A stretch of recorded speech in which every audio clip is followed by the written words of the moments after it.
ठीक है। आपने इनको वाहिद की जमा लिखने हैं, जैसे कि सड़क, सड़कें। ईंट की जमा क्या होगी? ईंटें।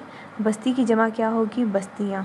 ठीक है। इसी तरह आपने तमाम अल्फाज जो वाहिद की शक्ल में लिखे गए हैं उनको जमा बना के लिखना है।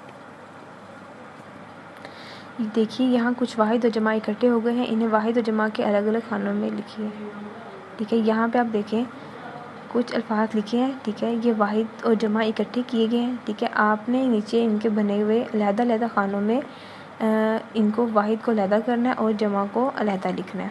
ठीक है। उसके नीचे देखिए लिखा गया अपने 5 ननिहाली रिश्तों के नाम लिखिए। ननिहाली रिश्तों में कौन कौन होता है? मामू, मानी, खाला, नानी माँ और नानाबू।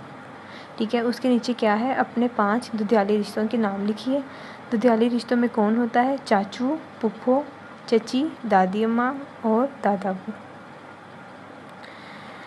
फ़ेल की तारीफ़ वमा मिसाल लिखिए। फ़ेल किसे कहते हैं? कोई भी काम जो हो रहा हो, ठीक है, उसको कहते हैं फ़ेल। जैसे कि पढ़ना, लिखना, खाना, पीना, सोना। तस्वीर को देखते हुए फ़ेल लिखिए। अभी आपने फ़ेल की मिसाल देखी है। ठीक है। जैसे यहाँ पे आप देखें एक लड़की बनी हुई है, ठीक है, जो कि काम लिख रही है। तो ये क्या काम हुआ? वो लिख रही है, तो यहाँ पे हम लिखेंगे लिखना। इसी तरह आपने बाकी तस्वीरों को देखना है और उसके मुताबिक उसके फ़ेल लिखने हैं। क्या आप इन फलों को जानते हैं? अपनी मम्मी की मदद से फलों के नाम लिखिए और अपने पसंदीदा फल के बारे में 4 जुमले लिखिए। ठीक है। यहाँ पे आप देखें कुछ फल बने हुए हैं। ठीक है। आपने इन फलों को पहचानना है और अपनी वालदा की मदद से इनके नाम लिखने हैं और जो आपका पसंदीदा फल होगा उसके बारे में आपने कुछ जुमले नीचे लिखने हैं।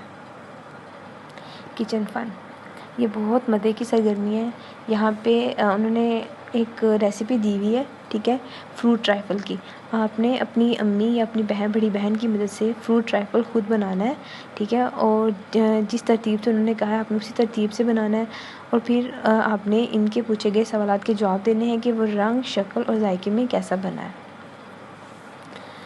ये भी बहुत मज़े की सरगर्मी है। यहाँ पे आपने अपने पसंदीदा कार्टून कैरेक्टर का नाम लिखना है और उसके बारे में कुछ जुमले लिखने हैं कि वो आपको क्यों पसंद है, उसमें आपको क्या अच्छा लगता है।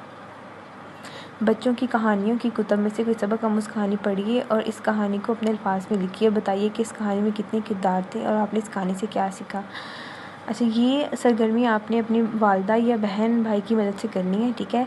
इसमें आपने कोई भी कहानी पढ़नी है और अपनी वालदा की मदद से इसको अपने अल्फाज में लिखना है और बताना है कि आपने इस कहानी से क्या सीखा, इस कहानी से आपको क्या सबक मिल रहा है। यहाँ पे आगे देखें कुछ जुमले लिखे गए हैं। आपने इन जुमलों को इसी तरतीब से खुश खत से लिखना है।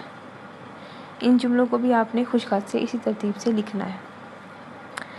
यहाँ पे देखिए, यहाँ पे इमला के अल्फाज लिखे गए हैं। आपने इनकी बार बार मशक करनी है। ठीक है।